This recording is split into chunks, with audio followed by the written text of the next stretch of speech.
Since the Emperor's disappearance with Orkle Dawn, and since Landmine Rust and Maggie de Redden took over stewardship of Earth, the growth of the Perium stagnated. Without the Emperor to guide them, the remaining loyalist Primorcs no longer behaved as one unified Wa, but instead acted as a loose confederacy, mostly dealing with local threats. And Perium had those in abundance. An expeditionary force from the Imperium of Man was sent to crush Perium in one swift righteous crusade.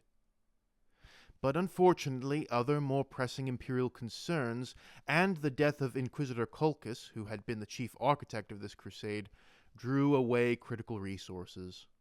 What was intended to be a lightning war became an attritional planet-to-planet crawl, with neither side gaining the upper hand.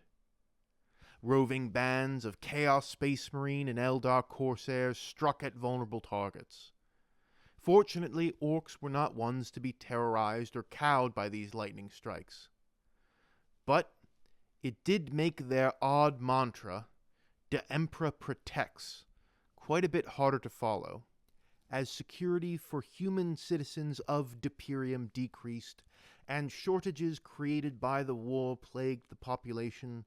More and more Humi rebels, traitors, and heretics began to rise and attempt to overthrow their green overlords. It was in these turbulent times that Gog Vandiri, head Yella of the Ecclesiarchy, came to power. He saw all the gittery that had taken root in Perium and believed it was his God's-given duty from Gork and Mork themselves to eliminate all heresy and arrogance from Perium once and for all. Unfortunately, he was completely barking mad and couldn't tell a arrogate from a pile of squig-off dung. Maggie and Rust were preoccupied with the big scrap in the warp that of course was eternal, that they barely noticed that Gog had gotten quite large and uppity, crumping his way through the Ecclesiarchy and growing quite a bit in size, dispensing the God's justice wherever he went. This dark time was later known as the Age of Apostrophe. Gog's forces included a high number of orc boys that lacked the discipline or attention span to be true space morons. Grots also seemed to flock to the mad Ecclesiarch's banner, as random violence against their orcish and human oppressors was highly appealing to them. Gog also acquired quite a few human women and had trained them to fight and defend his so-called City of the Gods.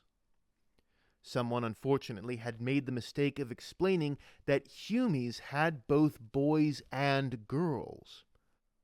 Orcs, being an asexual species that reproduced via sporing, unfortunately had only boys.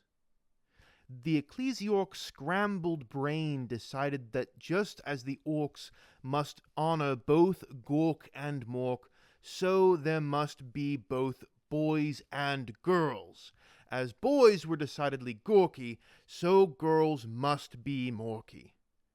Or was it that girls were Gorky and boys were Morky? Either way, it was then that the brides of the Emperor were formed. Not that Gog really knew what a bride was, or why the bride seemed quite uncomfortable with that prospect.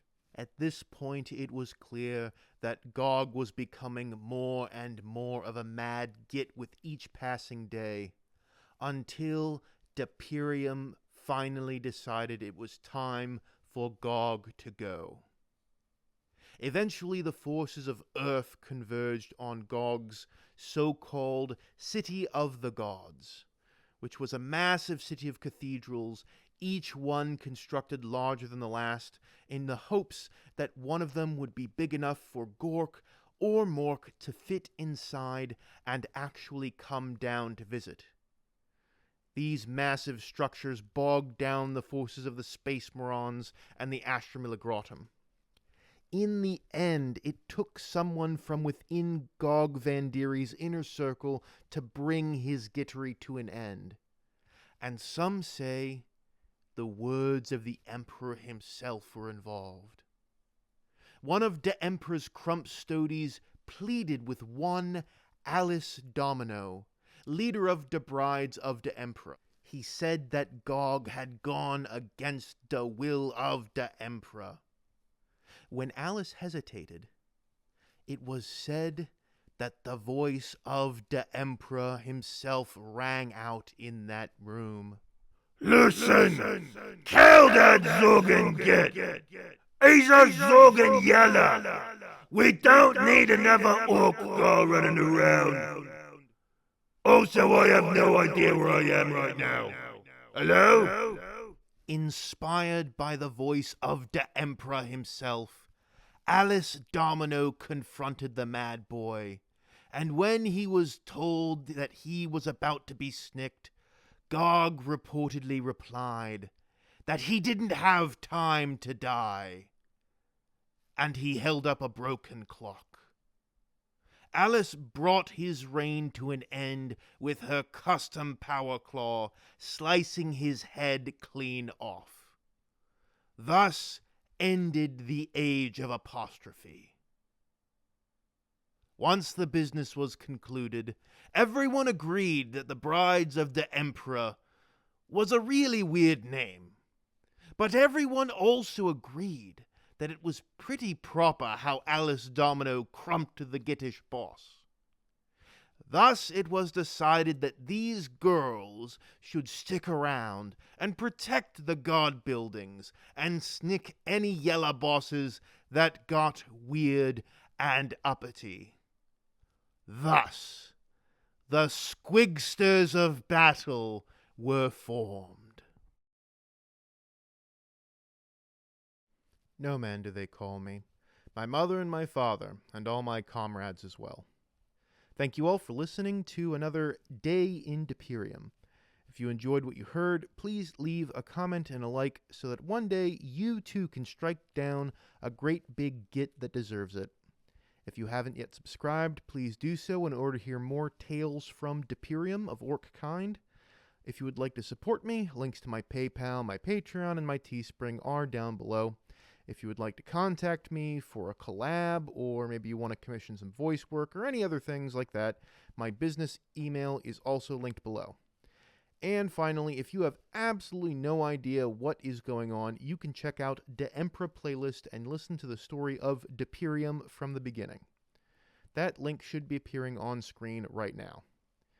Thank you all once again for listening. No Man out.